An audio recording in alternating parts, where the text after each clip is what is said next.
સાથે હું હિના। સૌપ્રથમ વાત કરવી છે અમદાવાદના અસલાલી વિસ્તારમાં આવેલો ભારત પેટ્રોલિયમનો પેટ્રોલ પંપ જે છે તે બંધ થઈ ગયો છે। આ પંપ પર પેટ્રોલ અને ડીઝલનો સ્ટોક સાવ ખૂટી જતા ગઈકાલથી જ પંપને બંધ કરવાની ફરજ પડી ગઈ છે।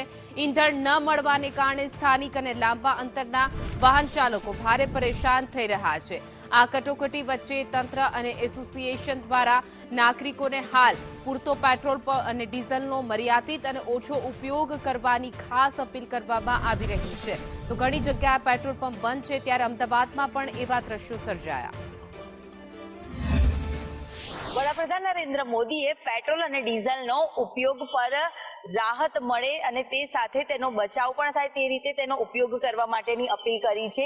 જ્યારે ઇલેક્ટ્રોનિક વાહનો છે તે પણ અહીંયા તેનો ઉપયોગ કરવાની અપીલ કરવામાં આવી છે। જો કે લોકોએ અપનાવી પણ લીધી છે, પરંતુ હાલ અસલાલી પાસે આવેલો જે પેટ્રોલ પંપ છે જે ગઈકાલથી બંધ કરવાની ફરજ પડી છે, કારણ કે સ્ટોક છે જે પહોંચ્યો નથી અને આખરે લોકોએ પરત ફરવાનો વારો આવ્યો છે। ત્યારે કેટલાક વાહન ચાલકો છે એમને पूछवा मांगीशु, पेट्रोल पंप आज बंद है? हाँ बंद। की जरूरत है पेट्रोल की लोगों को? बहुत जरूरत है अभी तो। अच्छा, तो अभी क्या बोला आपको? हाथ दिखा दिया सीधे कि नहीं नहीं। हाँ आप पेट्रोल नहीं है, डीजल भी नहीं है, कैसे ट्रैवलिंग करेंगे अपन यार, समझ में नहीं आ रहा है। परेशानी सबसे परेशानी चल रही है। सुबह से 4 पेट्रोल पंप पे आए घूम के, नहीं मिल रहा है क्या? पेट्रोल पंप બંધ છે અત્યારે અને હવે પેટ્રોલ માટે અમારે નોકરી ધંધા જવું જ શું કરવું? તકલીફ ઘણી બધી છે। આવું તો ઘણું બધું વેઠવું પડે છે આ સરકારમાં, ભાજપ સરકારમાં। મહત્વનું છે કે હાલ પૂરતો સ્ટોક છે, લોકોએ પેનિક થવાની જરૂર નથી, પરંતુ ક્યાંક જે પૂરતો સ્ટોકની વચ્ચે સ્ટોક પહોંચતો નથી અને તેના કારણે પેટ્રોલ પંપના સંચાલકોની હાલત પણ કફોડી બનતી હોય છે। કેમેરામેન પુખરાજ શર્મા સાથે દિવ્યા ચૌહાણ, સંદેશ ન્યૂઝ, અમદાવાદ।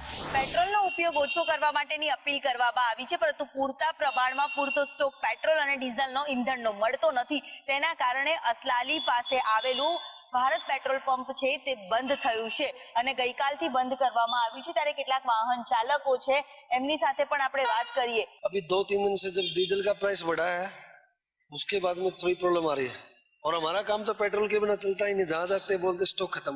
अभी यहाँ स्टॉक खत्म है, तो कौन सी जगह पर आप जाकर आए?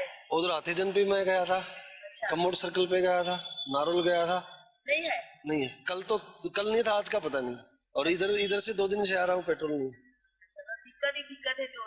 दिक्कत होती है। प्रशासन को क्या अपील करोगी कि स्टॉक बढ़ाया जाए तो एक राहत हो?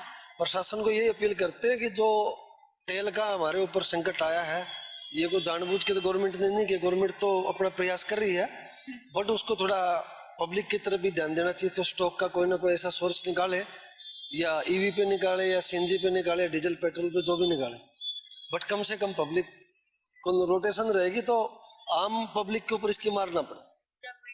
લોકો છે પરેશાન થઈ રહ્યા છે અને એ જ પરેશાનીના કારણે પ્રશાસનને અપીલ પણ કરી રહ્યા છે કે થોડી ઘણી વ્યવસ્થા છે તે પણ રાખવામાં આવે, કારણ કે એક નહીં બે નહીં પરંતુ અલગ અલગ સ્થળો ઉપર પણ લોકો જઈ રહ્યા છે અને ત્યાં પણ પેટ્રોલ ન હોવાની બાબત છે જે સામે આવી રહી છે। જો કે સંદેશ ન્યૂઝ પણ લોકોને અપીલ કરી રહ્યું છે કે કોઈ પેનિક થવાની જરૂર નથી।